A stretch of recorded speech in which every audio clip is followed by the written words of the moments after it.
আমরা আছি এখন নেপালের নাগরকোটে।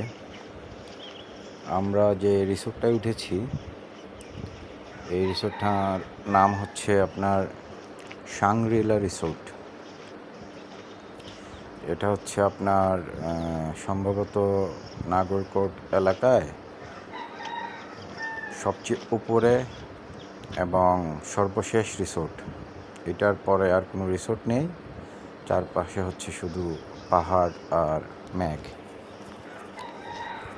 তো আজকে রাতে থাকবো আমরা এখানে। কালকে হয়তো এখান থেকে আমরা ইনশাল্লাহ পোকারার উদ্দেশ্যে রওনা দিব।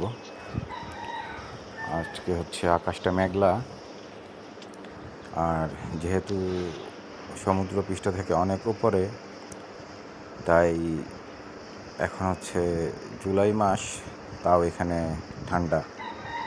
মোটামুটি টেম্পারেচার এখানে হচ্ছে এখন 17-18 মতো। চারপাশে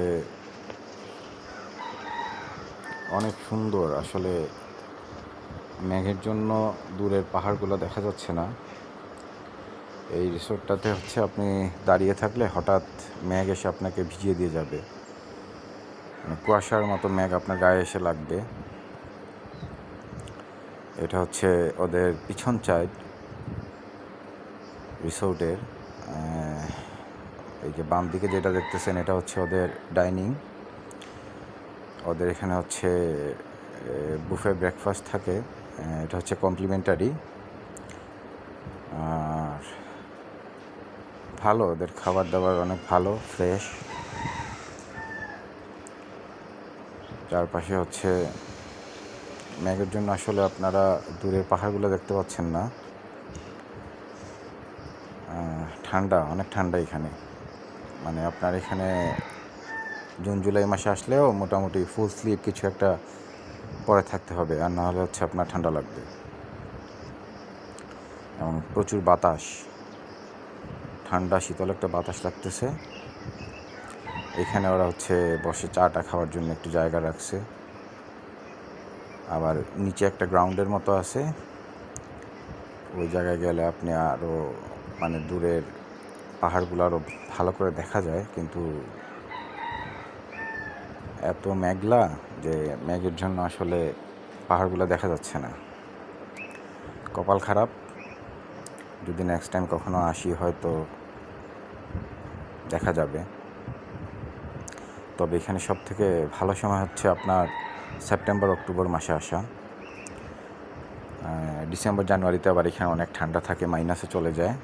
সেটা হচ্ছে আমাদের জন্য অনেক কষ্টকর, যেহেতু আমরা এত ঠান্ডায় অভ্যস্ত না। তো কেউ যেতে চাইলে আসলে সেপ্টেম্বর অক্টোবরটা, না নভেম্বর।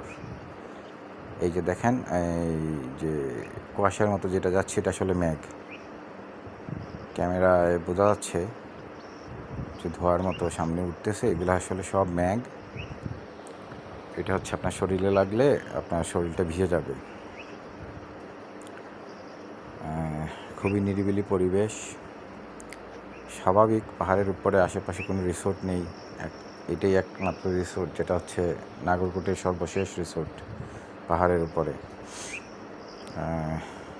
কাঠমান্ডু থেকে আপনার এখানে আসতে সময় লাগবে মোটামুটি 1 ঘন্টা 20 থেকে 30 মিনিট। দূরত্ব খুব বেশি না, প্রায় 17 কিলোমিটার এয়ারপোর্ট থেকে। কিন্তু পাহাড়ি রাস্তা হয়, পাহাড়ের উপরে, এই জন্য হচ্ছে আঁকাবাঁকা সড়ক, তো সময়টা একটু বেশি লাগে। তবে ওদের সার্ভিসও খুব ভালো। আর রুম থেকে হচ্ছে আপনি ওঠার পর আপনার প্রতিটা রুমের পাশে ওদের এরকম বারান্দা দেওয়া থাকে। আপনি রুম থেকে বসেই হচ্ছে মেঘ দেখতে পারবেন, পাহাড় দেখতে পারবেন, চাইলে বারান্দায় বসতেও পারবেন। সুন্দর গোছানো একটা রিসোর্ট। আমরা একটা গ্রুপ ট্যুরে এসেছি, মোটামুটি ইনশাল্লাহ 7 দিন থাকবো আমরা, বিভিন্ন জায়গায় ঘুরবো ইনশাল্লাহ। ভিডিওগুলা দিব আপনাদের জন্য।